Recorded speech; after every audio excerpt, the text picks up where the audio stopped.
Армысыздар құрметті көрермен, Түркістан телеарнасының эфирінде жедел түсірілім оқыс оқиғалар мен төтенше жағдайлар тізбегін ұсынатын боламыз. Студияда мен Айдос Тұрған, алдымен айтар сөздің аңдатпасы.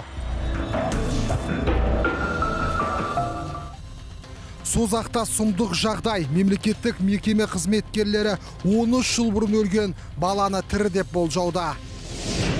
Ақылы жолдағы адам сенгісіз апат, кінәлілер кімдер? Есірткі бизнесі өршіп тұр. Бұл жолы әйел адамы болып шықты. Осы және өзге де оқыс оқиғалар жөнінде бірер сәттен соң.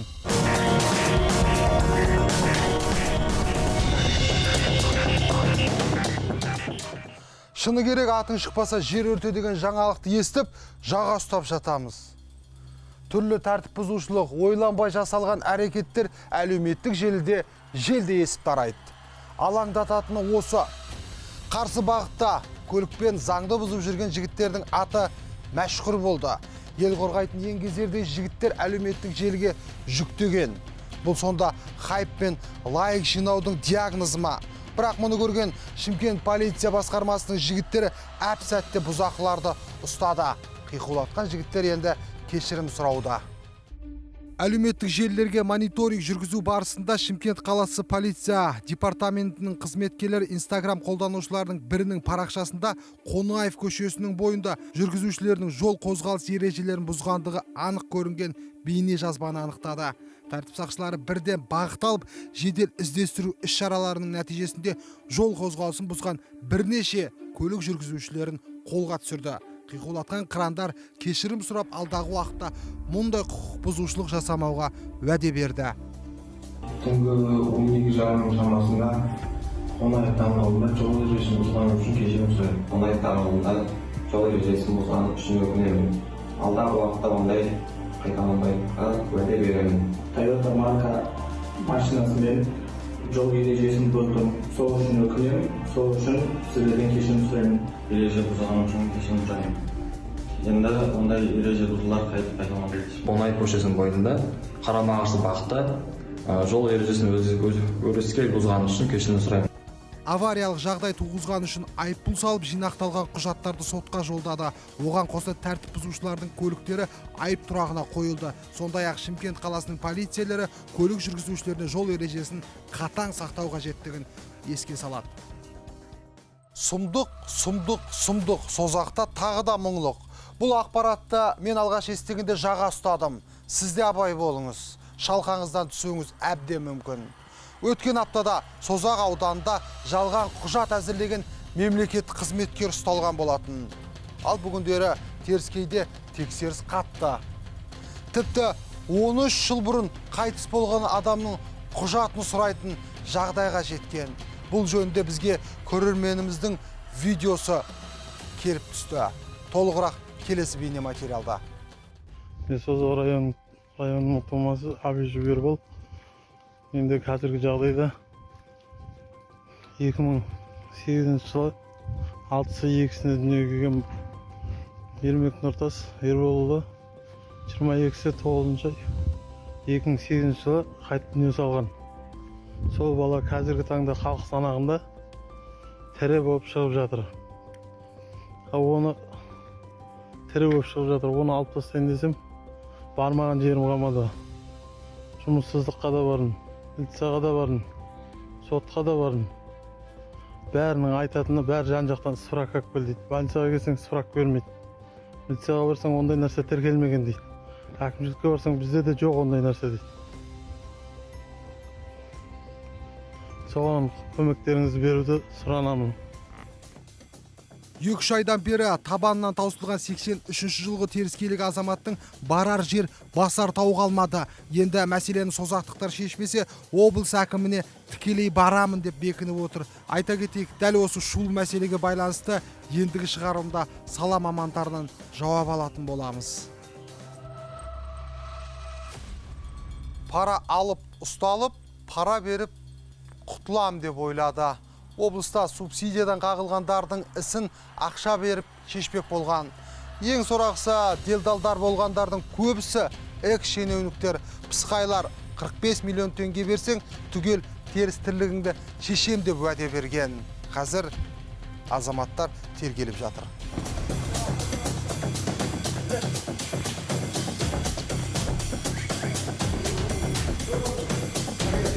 Мына кадрлардан қаржы мониторингінің не серіктестік болған ұйымының кеңсесіне баса көктеп кіргенін байқауға болады. Еске салсақ, қалтасын оңай жолмен қампайтқысы келгендер бюджеттің 380 миллион теңгесін жымқырмақ болған еді. Ал несенің жалпы сомасы 1 миллиард теңгеден асады. Мынау қағаздар бәрін шығарып. Жоқ, мынау қағаздар. Мынау не бар? Ішінде жоқ па? Точно ма? Бланктар жоқ ішінде. Дәл осы істі шешіп беремін деп ортаға пысақай алаяқтар күдіктілерден 45 миллион теңге сұрап, соңында 18 миллион теңге алған. Алаяқтық пен жемқорлыққа жол берген 3 экс-шенеунік Конституция заңынан аттап өтті. Күдіктілер ұсталып, оларға тергеу жұмыстары жүргізілуде. Түркістан облысы бойынша экономикалық тергеп-тексеру департаментінің өндірісінде Қазақстан Республикасы қылмыстық кодексінің 190 бабы 4 бөлігі 2 тармағы алаяқтық және Қазақстан Республикасы қылмыстық кодексінің 24 бабы 28 бабы 4 бөлігі 367 бабы 3 бөлігімен, яғни пара беруге, адамды лауазымды тұлғаларға пара беруге азғыру фактісімен қозғалған қылмыс аяқталып, сотқа жолдау үшін қадағалаушы прокуратураға жолданды. Айта кетсем, елімізде жемқорлыққа қатысты қылмыстық істің әр үшіншісі пара беруге қатысты. Жыл басынан тіркелген 1,5 мыңдай қылмыстың шамамен 500-ден астамы пара беріп, жазаға тартылғандар. Олардың арасында әртүрлі рұқсат қағаздар алуға, мемлекеттік қызмет пен мемлекеттік сатып алуға қатысты пара ұсынғандар көп. Ең ірі жемқорлық оқиғасы ауыл шаруашылығы саласында орын алған. Жартысына жуығы субсидияға бөлінген қаражатты жымқыруға қатысты.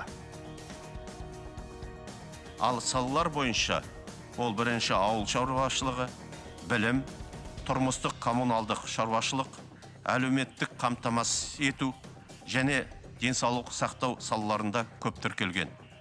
Жалпы 1280 адам әшкерленді. Оның 159-ы түрлі деңгейдегі басшылар. Біздің болашағымыз балабақшадағы бөбектер. Олардың дұрыс дамуы мен жылы төсекпен қамтамасыз ету ересектердің есті әрекеті. Мұны түсінген мемлекеттік тізгіншілер де өскелең ұрпақ үшін түрлі бағдарламалар ойлап тауып іске асыруда. Ал кейбір пенделер болса балабақшадан жүріп миллионер атануды көздеп жүр. Қалай дейсіздер ме? Толығырақ әріптесім Ажар Жұмағұл тарқатып айтсын. Жамбыл облысында 54 миллион теңге бюджет қаржысын жымқырған балабақша қызметкері сотталды. Қаржы мониторинг агенттігінің мәлімдеуінше, аталған факт Жамбыл облысы Сарысу аудандық білім бөліміне қарасты Ақбота балабақшасында анықталған. Мекеменің бюджет жөніндегі жауапты қызметкері Абибулаев қызметтік жағдайын пайдаланып, 2018-2021 жылдар аралығында өз шотына заңсыз ақша аударып келген. Осылайша ол 3 жылда 54 миллион теңге бюджет ақшасын өз қалтасына басқан. Абибулаев сот үкімімен 6 жылға бас бостандығынан айырылды. Бүгінде ол шығынның бір бөлігі 18 миллион теңгені мемлекет қазынасына қайтарды. Нашақорлық қоғам дерті. Бұл індетпен күресуге жалғыз адамның шамасы келмейтіні анық һәм мойындаймыз. Осы бір зиянды заттың кесірінен қаншама өмірімен ерте қоштасып жатыр. Қазіргі қоғамда сан мыңдаған адамның санасын улап жүргендер көбейген. Сорақысы сол, Өскеменде есірткі дайындап сатқандар ұсталды. Шығыста болған оқиғаның шынтуайтын әріптесім тарқатып айтсын. То, что вы должны были выпарить, да? И получить оттуда кристалл. Правильно? Желтоқсан айының алғашқы күндері алматылық әйел арам оймен Өскеменге келеді. Мұнда келуінің бар себебі есірткімен айналысу. Әрине, есірткі зертханасы үшін арнайы жабдықтар мен химикаттар қажет. Ол мұның барлығын Алматы қаласынан алдырған. Сосын пәтер жалдап өндіріске кіріскен. Дегенмен оның заңсыз ісі сәтсіз аяқталды. Осылайша Шығыс Қазақстан облысы полиция департаментінің есірткі қылмысына қарсы іс-қимыл басқармасы мен прокуратурасы тұсау салды. Тінту барысында әрқайсысы 0,3 граммнан альфа-1 реттік 100 дозасы табылды. Сондай-ақ буып түйуге дайындалған есірткі шықты. То есть в красных крышках и в зеленых крышках это... Понятые. Обратите внимание. Вот. Отвертка. Короче, вот оно.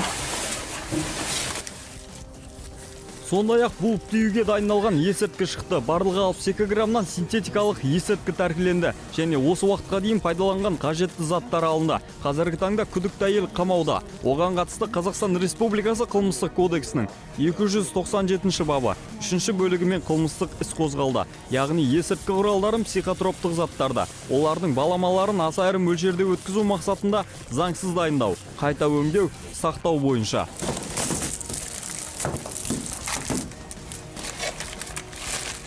Көбінше жылдамдықты асыру себебінен жол апаты орын алып жатады. Ал бұл жолы мүлден басқа. Көк тайғақ пен қалың тұманнан 17 темір тұлпар төңкерілді. Тіпті әлеуметтік желіге тарап көбін шошытты. Ақылы жолда орын алған апат жайлы ақпаратқа кезек берейік. Көшеде, кеттің,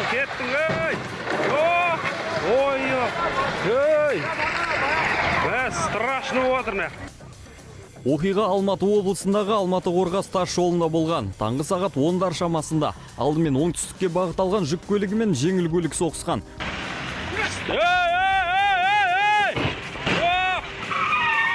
Страшно. Одан соң кезекпе-кезек көліктер келіп соғыса бастаған. Апат қалың тұман мен тайғақ жолдың әсерінен орын алды. Осылайша бір мезетте 17 көлік бір-біріне ұрылады. Жүргізушілердің жылдамдықты сақтап-сақтамағаны да белгісіз. Әртүрлі дене жарақаты мен 5 адам зардап шекті. Олар сол маңдағы Шелек ауылының ауруханасына жеткізілген. Абырой болғанда адам шығыны жоқ. Жігіттер Жаркенттен келе жатқанда КамАЗ айналып кетті. Жолдың бәрін жауып тастапты. Ақырын жөндеші, ақырын. Айта кеткен жөн, бұл жол ақылы. Осыған байланысты көлік иелері наразылық білдіруде. Сөздерінше Қазавтожол дергесінде жолды жаппаған. Жапа шеккендерді ғана емес, әлеуметтің де ашуын туғызды. Ақылы жолға құм мен тұз себілмеуінің арты осыған душар етті дейді кейбірі. Бұл әріс болды, бояуы сіңді. Жол сағат 12:00-де жабылып, 14:30-да қайта ашылған. Көлік иелерінің шығынын кім өндірмек? Ал төтеншеліктер бұл бағытта сапарға шықпаңыздар деп отыр. Жуырда жарыққа шыққан 5:32 сериалын көрген боларсыз. Онда қаскөйлер адам ұрлап бассыздық жасайды. Біле білсеңіз, мұндай қатыгездік өмірде де болады. Осыған ұқсас жайт Алматыда тіркелді. Яғни адам ұрлап айуандық әрекетке барған азамат ұсталды. Толығырақ Бағдәулет Юрланұлының бейне материалында. Ассаламу алейкум. Майор Куликов. Не надо было сказать, я писал, да, я писал, они меня украли. Я просто боюсь поговорить. Жамбыл облысында орналасқан жанарма бекеті. Сол жерге белгісіз біреу бір жапырақ қағаз тастап кеткен. Хат ішіне өзім бейтаныс адамдар ұрлап бара жатқанын жазған. Я писал, да, я писал, они меня украли. Я просто боюсь поговорить. Хабар шұғыл түрде жамбылдық полицейлерге жетеді. Олар бірден Алматы облысындағы әріптестеріне байланысқа шыққан. Іздестіру нәтижесінде ұрылар ұсталды. Тәртіп сақшылары Honda Ellison көлігін тоқтатқан. Көлікте 35 жасар жүргізуші тағы да 4 адам болған. Көмек сұрап хат жазған адам 43 жастағы Қырғызстан азаматы екен. Ол кейіннен полиция бөліміне жеткізілді. Алдағы уақытта күдіктілердің жазасы белгілі болмақ.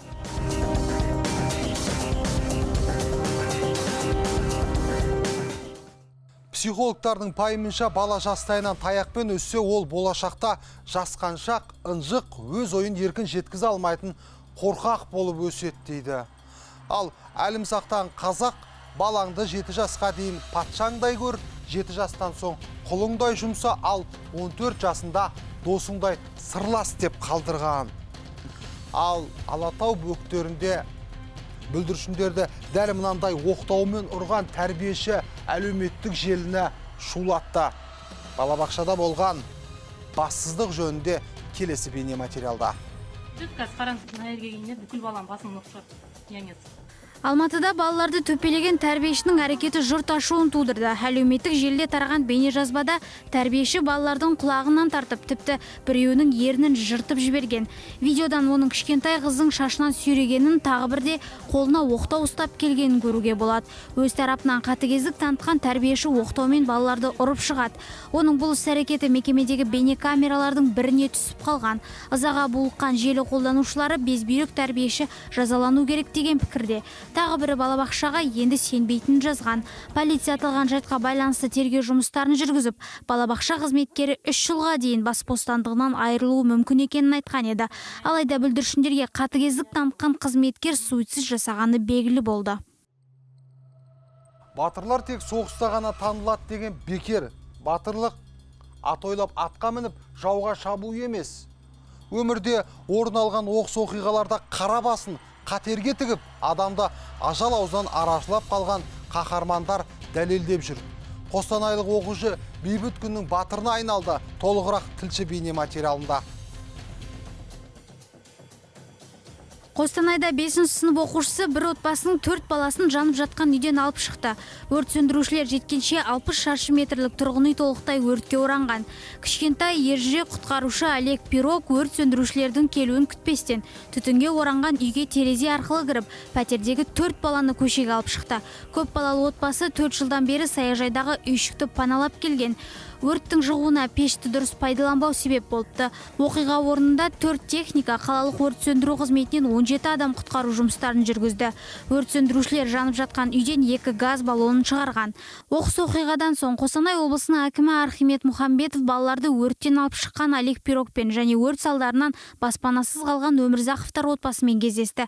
Тілсіз жаудың кесірінен баспанасынан айырылған бұл әулетке мемлекеттік комиссия шешімімен кезектен тыс 3 бөлмелі пәтер берілді. Сондай-ақ бейбіт күнде батырлық танытқан Олег Пирогқа ерекше алғысын білдіріп, машина кілтін табыстады.